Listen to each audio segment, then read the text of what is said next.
Yere bakan yürek yakan. Biraz geç geldin galiba. Evet. Düğüne de çağır o arkadaşını madem bu kadar yakın.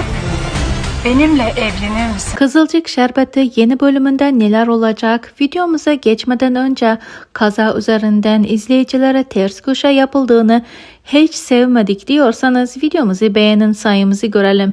Nilay'ı ortadan çıkarsın diyorsanız yorumlar kısmına yazarsanız sevinirim. Ters köşe bölümden sonra yeni bölümü merak etmeye başladık.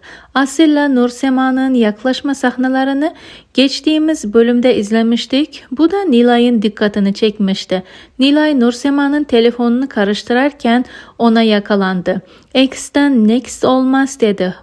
Bu da Rüzgar'ın geleceği sinyalleridir. Yeni bölümde Nilay Nursema'yı köşeye sıkıştıracak.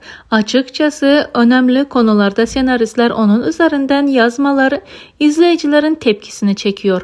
Mustafa'nın vefatından sonra onun da diziden ayrılması gerekirken dizide devam etmesi baydı artık.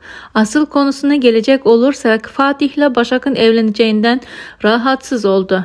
Unal mafyalarla birleşirlerse Asil ve Asude oyundan çıkacak diye korkar ve Nursema'ya yaklaşmaya devam eder derken bu konuda da ters köşe yaşayacağımız sahneler olacak. Çünkü bu sefer Asil Elif'le ilişki yaşamaya başlar. Rüzgar karakteri ise dizimize 118. bölümde geleceği bekleniyor.